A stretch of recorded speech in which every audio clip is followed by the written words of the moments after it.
যেই মুহূর্তে আমি আমার এই ভিডিওটা রেকর্ড করতেছি, এই মুহূর্তে ফোনের দাম প্রায় আকাশ ছোঁয়া। আকাশ ছোঁয়া কথাটা বলার কারণ হচ্ছে যে ৳১৫,০০০ ফোন যদি বর্তমানে ৳২২,০০০ দিয়ে কিনা লাগে, অর্থাৎ ৳৫,000 থেকে ৳৭,000 বেশি দিয়ে কিনা লাগে। তো সেই হিসাবে আমরা বলতেই পারি ফোনের দাম অনেকটাই বেড়ে গেছে বা অস্বাভাবিকভাবে বেড়ে গিয়েছে। অনেকেই আবার ১৫,000-২০,000 জমিয়েছেন যে একটা ভালো ফোন কিনবেন বলে। কিন্তু এই মুহূর্তে যে ফোনের দাম অস্বাভাবিকভাবে বেড়ে যাওয়ার কারণে একটা ভালো ফোন কিনতে পারতেছেন না। এই মুহূর্তে আপনাদের জন্য আমার যে সাজেশনটা থাকবে সেই সাজেশনটা হচ্ছে যে আপনারা হয়তো একটু ওয়েট করেন ফোনের দাম কমার জন্য। আ নয়তোবা একটু গাড়াগাড়ি করে দেখেন যে আপনার এই বাজেটে বর্তমান কোন ফোনটা ভালো রয়েছে। তবে আপনারা চাইলে আমাদের চ্যানেলের ভিডিও দেখতে পারেন।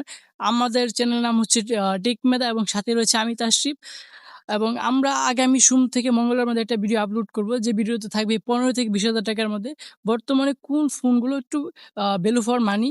তো সেই ভিডিওটা দেখে আপনি যদি ফোন কিনতে চান তাহলে অবশ্যই আপনাদের উপকার হবে। তো আজকের ভিডিও এই পর্যন্ত। আপনার সাথে দেখা হচ্ছে সোম অথবা মঙ্গলবারে।